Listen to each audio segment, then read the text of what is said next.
नमस्कार मित्रों, स्वागत आप सभी का आज के इस वीडियो। दोस्तों, आज आपके लिए लेकर के आए हैं भगवत गीता के 10 ऐसे उपदेश जिनसे आपकी ज़िंदगी बदल जाएगी। तो दोस्तों, आज का यह वीडियो बहुत ही ज़्यादा स्पेशल होने वाला है। इस वीडियो को पूरा देखिए ताकि 10 के 10 उपदेश आपके जीवन में ऐसे कैसे आप उतार सको।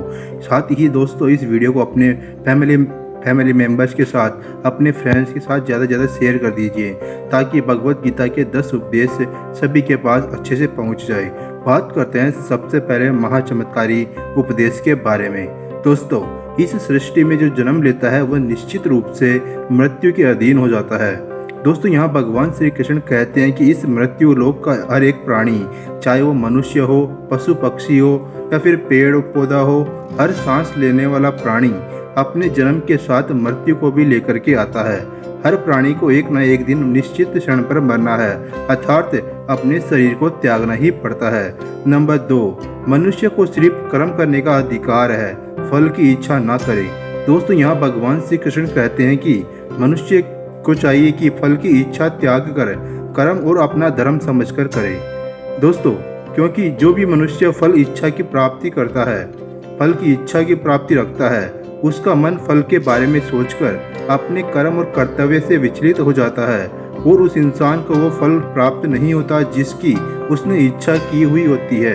इसलिए भगवान श्री कृष्ण कहते हैं कि मनुष्य सिर्फ कर्म कर सकता है, फल कदापि मनुष्य के अधीन नहीं है। जो लोग फल की इच्छा से ही कर्म करते हैं वो लोग सुख दुख आदि के चक्र में फंस जाते हैं और उनकी मन शांति नष्ट हो जाती है। दोस्तों, भगवान श्री कृष्ण कहते हैं कि मनुष्य अपने फल की इच्छा को त्याग कर कर्म को अपना धर्म समझकर करे तो उसको फल अवश्य मिल जाएगा, परंतु उस फल को वो व्यक्ति विधान की इच्छा समझकर स्वीकार कर ले और ज्ञानी व्यक्ति भी इसी योग को अपनाकर कर्म योगी बन जाते हैं। नंबर 3, इस विश्व में केवल शरीर मरते हैं लेकिन आत्मा अविनाशी है। शरीर के मरने पर भी आत्मा नहीं मरती है। दोस्तों, यहाँ भगवान श्री कृष्ण कहते हैं कि आत्मा न कभी जन्म लेती है न कभी मरती है। वो अजन्म, नित्य, सनातन और पुरातन है, जो शरीर के मारे जाने के बाद भी नहीं मरती है। जो सचमुच ज्ञानी होते हैं वो ना उनका शोक करते हैं जो मर गए हैं, ना ही उनका शोक करते हैं जो अभी जिंदा है, क्योंकि वो जानते हैं जो मर गया वो फिर से जन्म लेगा और जो अभी जीवित है वो अवश्य ही मर जाएगा। मरने वाला फिर से जन्म लेगा, क्योंकि शरीर केवल शरीर का नाश होता है। शरीर के अंदर की आत्मा है वो कभी भी नहीं मरती है, क्योंकि आत्मा को ना कोई शस्त्र काट सकता है और ना ही उसे अग्नि जला सकती है, ना ही जल गला सकता है और ना ही इसे वायु सुखा सकती है। दोस्तों, नंबर 4, अपने मन को नियंत्रित करो। दोस्तों, यहाँ भगवान श्री कृष्ण कहते हैं कि मनुष्य के शरीर का एक अदृश्य अंग है मन, जो कभी दिखाई नहीं देता, परंतु वही इस शरीर का सबसे शक्तिशाली हिस्सा है। मनुष्य को मन के घमंड की मदिरा पिलाकर मदहोश करने वाला पाखंडी केवल ये मन ही है। उसके हाथ में मोह माया का जाल है जिसे वो मनुष्य की कामनाओं पर डालता रहता है और उसे अपने वश में करता रहता है। ये मन शरीर से भी मोह करता रहता है और अपनी खुशियों से भी, अपने दुखों से भी मोह करता रहता है। खुशियों में खुशियाँ भरी गीत गाता है, दुख में दुख भरे गीत गुनगुनाता है। अपने दुखों में दूसरों को शामिल करके उसे खुशी मिलती है। किसी भी मनुष्य को उसका मन जीवन के अंत तक अपने जाल से निकलने नहीं देता, अपने रस्सी में बांधकर उसे तरह तरह के नाच नचवाता है। दोस्तों, ऐसा तब तक होता रहता है जब तक हम अपने आप को मन के अधीन रहने देंगे, तब तक हमारा मन हमें नाच नचाता रहेगा। मनुष्य का मन मनुष्य को इतनी फुर्सत भी नहीं देता कि वो अपने अंतर में झांक कर अपनी आत्मा को पहचाने और आत्मा के अंदर जिस परमात्मा का प्रकाश है उस परमात्मा का साक्षात्कार करे। किसी भी जीवित प्राणी के लिए आवश्यक है कि प्राणी अपने मन को काबू में करके अपने अंतर में झांक कर अपनी आत्मा को देखे, तब उस आत्मा के अंदर उसे परमात्मा का प्रकाश स्पष्ट दिखाई देगा और उसी को ही परमात्मा का साक्षात्कार कहते हैं। दोस्तों, नंबर 5, हमारा शरीर और मन कैसे काम करता है। दोस्तों, यहाँ भगवान श्री कृष्ण कहते हैं कि मनुष्य का शरीर एक रथ के भांति है, जैसे कि आँख, कान, नाक, जीभ और त्वचा आदि इन इंद्रियों घोड़ों को जो सारथी चलाता है वो सारथी ही हमारा मन है और उस रथ में बैठा हुआ स्वामी ही हमारी आत्मा है। मनुष्य की इंद्रियों विषयों की ओर आकर्षित होती रहती है और ये सब तभी तक हो सकता है जब हम जीवात्मा अपने मन को काबू में ना लाए। जब तुम स्वयं मन के अधीन ना रहकर अपने मन को अपने अधीन कर लोगे, वहीं मन एक अच्छे सारथी की तरह तुम्हारे शरीर रूपी रथ को सीधे प्रभु की चरणों में ले जाएगा। यदि मन तुम्हारा स्वामी है और तुम उसके अधीन हो तो वो तुम्हें माया के बंधन में जकड़ता रहेगा, और जब तक तुम अपने मन पर काबू पालोगे और उसके स्वामी हो जाओगे तो वही मन तुम्हें मोक्ष के द्वार तक ले जाएगा। नंबर 6, भगवत गीता के अनुसार खुशी के 3 प्रकार होते हैं। दोस्तों, भगवत गीता के अनुसार इस दुनिया में 3 प्रकार की खुशियाँ होती है, जैसे कि तामसिक खुशी। दोस्तों, ये पहले प्रकार की तामसिक खुशी है, जैसे कि हमें ज़्यादा सोने से या ज़्यादा आलसी होने की वजह से मिलती है, यानी कि आराम करने वाली खुशी। राजसिक खुशी। दोस्तों, राजसिक खुशी हमें जो किसी मटेरियल गोल को अचीव करने के बाद मिलती है, जैसे कि पैसे कमाना, गाड़ी खरीदना, दारू पीना आदि चीज़ें से जो खुशी मिलती है वो राजसिक खुशी कहलाती है। दोस्तों, सात्विक खुशी। दोस्तों, ये तीसरी प्रकार की खुशी होती है ना, उसे सात्विक खुशी कहा जाता है। भगवत गीता ये कहती है कि तामसिक और राजसिक ये दोनों खुशियाँ अस्थायी होती है, पर सात्विक खुशियाँ है ना, वो पहले हमें जहर की तरह लगती है, लेकिन बाद में हमें शहद की तरह लगने लगती है। दोस्तों, लॉन्ग टर्म और परमानेंट खुशी हमें अनुशासन और आध्यात्मिक स्टडीज करने से ही मिलती है, जिसे सात्विक खुशी कहा जाता है। दोस्तों, आप ज़्यादातर किस तरह की खुशी में होते हैं, हमें कमेंट करके जरूर बताइए। बात करते हैं अगले उपदेश के बारे में। नंबर 7, दोस्तों, यहाँ भगवान श्री कृष्ण कहते हैं कि इस संसार में केवल 2 ही वस्तु है, एक शरीर और दूसरा उस शरीर में रहने वाला शरीरी। इस शरीर में रहने वाला जो आत्मा रूपी शरीरी है वो कभी भी नहीं मरता है, और जो शरीर है वो सदा रहता नहीं है। आत्मा एक शरीर छोड़ता है और दूसरा शरीर धारण कर लेता है, बिल्कुल वैसे ही जैसे मनुष्य अपने पुराने कपड़े उतारकर नए कपड़े धारण कर लेता है।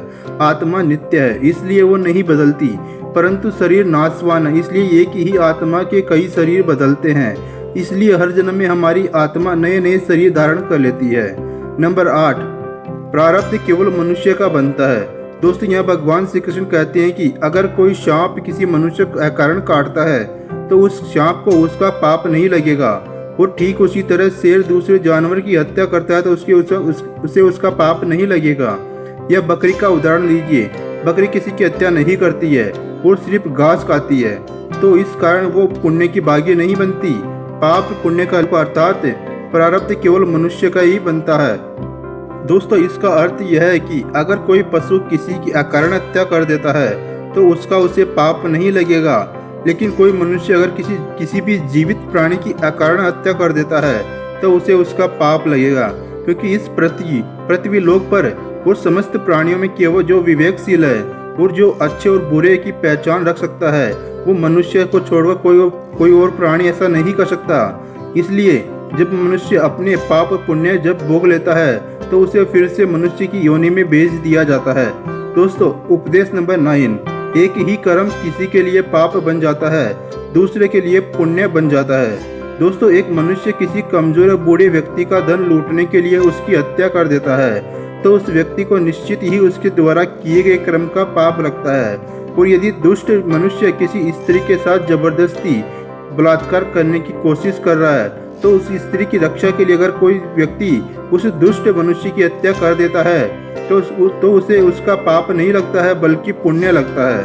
दोस्तों, कर्म तो वही रहा, किसी की हत्या करना, परंतु उस कर्म के पीछे की भावना क्या है और मारने वाले की नीयत क्या है, इसी के फर्क से ही एक ही कर्म किसी के लिए पाप हो सकता है तो दूसरे के लिए पुण्य भी हो सकता है। जिस भावना और नियत से एक मनुष्य कर्म करता है उस नियत के कारण एक ही कर्म किसी के लिए पाप बन जाता है और किसी के लिए पुण्य बन जाता है। कर्म के इस ज्ञान के द्वारा ही मनुष्य को कर्म और विक्रम और अकर्म की पहचान होती है।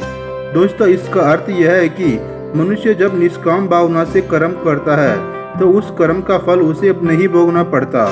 इसलिए जो अकर्म हो जाता है कर्म उसे कहते हैं जिसे सकाम भाव से और फल की इच्छा से किया जाता है। उसका फल मनुष्य को उसके कर्म के अनुसार अवश्य मिलता रहता है। अच्छे कर्म का फल अच्छा मिलता है और बुरे कर्म का बुरा फल मिलता है। वो जो असत्य, कपट, हिंसा आदि अनुसूचित और निश्चित कर्म को विक्रम कहते हैं। दोस्तों, उपदेश नंबर 10। हर मनुष्य का प्रथम धर्म क्या है? अपने धर्म का विधान मनुष्य खुद बनाता है।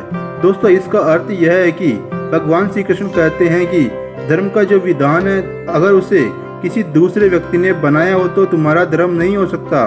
तुम्हारा धर्म वही है जिसने तुम्हें स्वयं को बनाया है, जिसे तुम्हारी आत्मा ने स्वीकार किया हो। धर्म एक व्यक्तिगत चीज है जिसका फैसला व्यक्ति को खुद लेना पड़ता है। दोस्तों, मैं आपको एक उदाहरण देकर के समझाता हूँ। दोस्तों, अगर किसी के गांव पर डाकू हमला करके उसे गांव की लड़कियों का अपहरण कर रहे हो, उसी समय किसी का पिता मृत्यु शैया पर पड़ा अंतिम सांस ले रहा हो और अपने पुत्र से बार बार पानी की एक घूंट मांग रहा हो, तो उस समय उस व्यक्ति का यानी कि उस पुत्र का धर्म क्या होना चाहिए? जो मरते हुए अपने पिता के कंठ में अंतिम समय गंगा जल की बूंद टपकाता हुआ अपने पुत्र धर्म का पालन करे, या फिर उसके गांव की लड़कियों पर जो संकट आ गया है उसकी रक्षा के लिए अपने हाथ में तलवार उठाते हुए उन डाकुओं का मुकाबला करे। अवश्य पड़े तो अपनी जान देकर भी अपने गांव की इज्जत बचाए। दोस्तों, इसका निर्णय कोई दूसरा व्यक्ति कैसे कर सकता है? इसको धर्म का दौरा या धर्म संकट भी कहते हैं। ऐसी स्थिति में वो व्यक्ति क्या करे, उसका फैसला कोई और व्यक्ति नहीं कर सकता, बल्कि ये निर्णय उसे खुद ही लेना पड़ता है कि उस समय उसका प्रथम धर्म क्या है। उस समय उसकी अंतरात्मा जो आवाज़ दे वही उसका प्रथम धर्म है। इसलिए दोस्तों, हर व्यक्ति का धर्म व्यक्तिगत होता है। मनुष्य अपने धर्म का विधान मनुष्य खुद बनाता है। तो दोस्तों, ये आपके 10 उपदेश है। उम्मीद करता हूँ सभी के सभी उपदेश आपको अच्छे से समझ में आ गए होंगे। दोस्तों, वीडियो लाइक कर दीजिए, चैनल को सब्सक्राइब कर लीजिए और ऐसी ही शानदार मोटिवेशनल वीडियो देखने के लिए मेरे चैनल को सब्सक्राइब करना मत भूलिएगा।